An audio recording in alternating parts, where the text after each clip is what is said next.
আমার কতগুলো রূপ।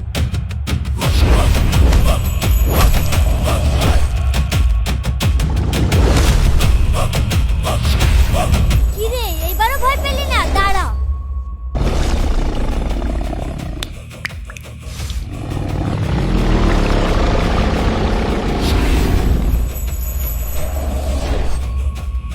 এই, বিশ্বাস করেছিস কি করিসনি? আমি বিশ্বাস করেছি তুমি আসলেই পরীর রাজ্যের রানী। তোমার অনেক ক্ষমতা। বুঝতে যেহেতু পেরেছো সেই জন্যই বলছি।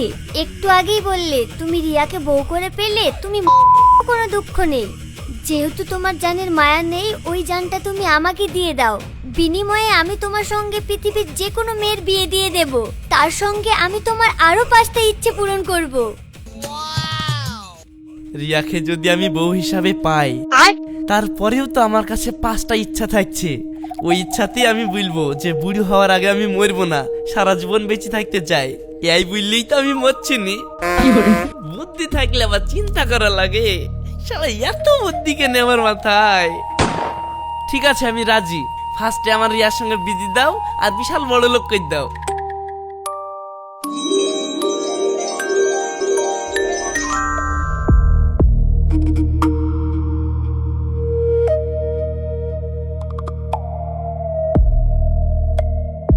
তাহলে তুমি এই এগ্রিমেন্টে সই করো।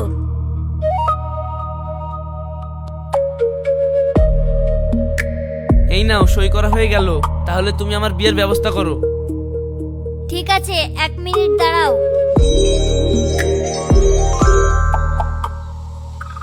এই নাও, এই মালাটা তোমার গলায় পরে রাখো। আর হ্যাঁ, তোমার যখন আমাকে প্রয়োজন হবে তখন এরকম ফাঁকা জায়গায় এসে মালাটা ঘষবে, আমি তোমার সামনে হাজির হয়ে যাব। আর যদি তুমি খুবই বিপদে পড়ো তখন এই মালার লাল অংশে চাপ দিবে, তাহলেই তুমি আমার কাছে চলে আসবে।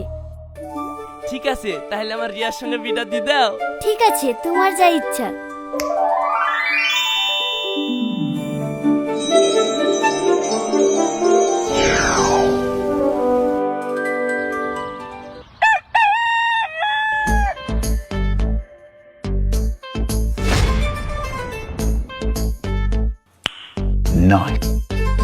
ও, পরীর কথাই তো ঠিক।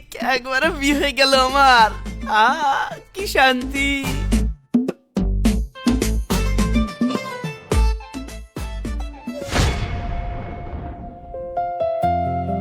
কি দেখছো এমন করে? তোমাকে দেখছি আর ভাবছি, এত সহজেই আমাদের বিয়েটা হয়ে গেল।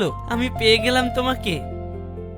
এই, তুমি স্বপ্ন দেখছো নাকি? এদিকে তো আমাদের বিয়ে হওয়া অনেক দিনই হয়ে গেল। চলো চা খাবে। না, চা খাবো না। এখন শুধু তোমাকে আমি বসে বসে দেখবো, কোথাও যেতে হবে না। যত দেখবা দেখো, আগে আমি উঠে একটু ফ্রেশ হয়ে নিই। আরে ধুর ছাই, তুমি ফ্রেশ হয়েও আর একটু কথা বলিস না। আরে বাবা, যত কথা বলার বলবে, আগে আমি একটু ফ্রেশ তো হয়ে নিই।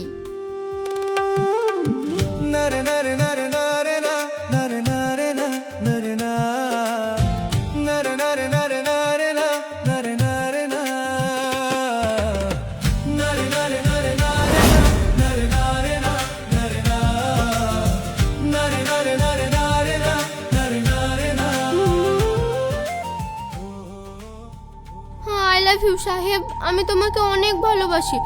তুমি আর একটু ধৈর্য ধরো না। রাশিদের কাছে কিছু টাকা গয়না হাতিয়ে নি, তাহলেই আমি তোমার কাছে চলে আসছি। আমারও না তোমাকে ছাড়া একদম ভালো লাগছে না। রিয়া, তুমি আমার বউ, তোমাকে আমি এত ভালোবাসি, আর তুমি আমার সঙ্গে বেইমানি করে অন্য ছেলের হাত ধরে চলে যাবো তাই বলছো? রাশিদ, তুমি এসব কি বলছো? আমি তো আমার বান্ধবীর সাথে কথা বলছিলাম। শোনো, শাক দিয়ে মাছ ঢাকার চেষ্টা করো না, আমি সবই শুনেছি। শুনে যখন ফেলেছো, তাহলে আর একটা কথা কান খুলে শুনে নাও। আমি কোনোদিন তোমাকে ভালোই বাসিনি, আমি সাহেবকে ভালোবাসি। তাই আমি সাহেবের কাছে চলে যেতে চাই। যা, তোর যেখানে ইচ্ছা সেখানে চলে যা। আমারও আর তোর মতন বইয়ের দরকার নেই।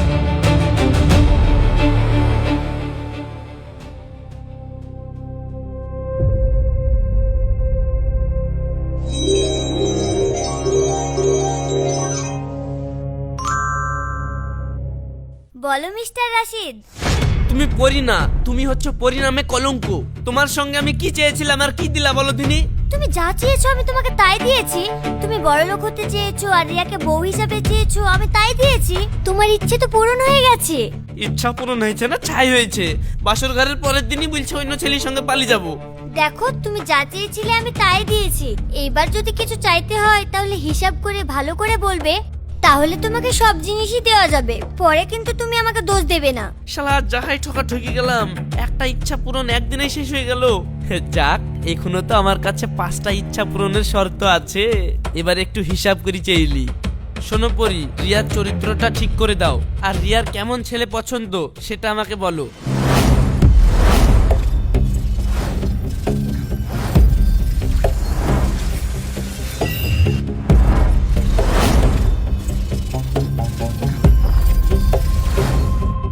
রিয়া এমন একজন ছেলেকে চায় যে তাকে পাগলের মতো ভালোবাসবে, যে তার মনে না বলা কথাও বুঝতে পারবে, যার মনটা হবে নরম আর মায়ায় ভরা। তাহলে তুমি আমাকে এইরকমই ছেলে বানিয়ে দাও, তাহলে তো আমি রিয়ার সঙ্গে সংসার করতে পারবো।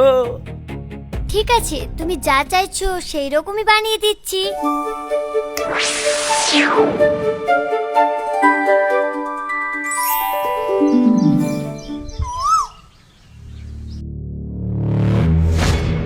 সুন্দরী, দুজনে বসে আড্ডা দিচ্ছ, আমাদের সঙ্গে একটু আড্ডা দাও নাকি? হ্যাঁ ডার্লিং, চলো কোথাও গিয়ে একটু আড্ডা দিই, ভালো লাগবে। তোমরা কারা? আমাদেরকে এভাবে ডিস্টার্ব করছো? কিরে ভাই, তুই তো দেখছি ভিতরটি বইয়ের পেছনে লুকাচ্ছিস। কিরে, কি ব্যাপার?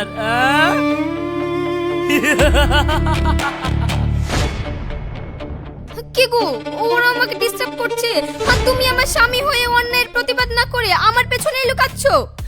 রিয়া, আসলে আমার খুব ভয় লাগছে। আসলে আমি কোনোদিন একটা মশাও মারিনি তো, সেই জন্য ওদেরকে দেখে আমার বুক কাঁপছে।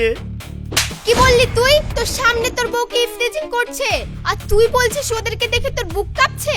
তোর মতো কাপুরুষের সাথে সংসার করার থেকে না করা অনেক ভালো। তোকে আমি আজকের মধ্যে ডিভোর্স দেবো। কি গো সুন্দরী, কোথায় যাচ্ছ? আমাদেরকেও নিয়ে চলো। না, আমি আর সহ্য করবো না। পরীক্ষা আমাকে আবার ডাকতে হবে।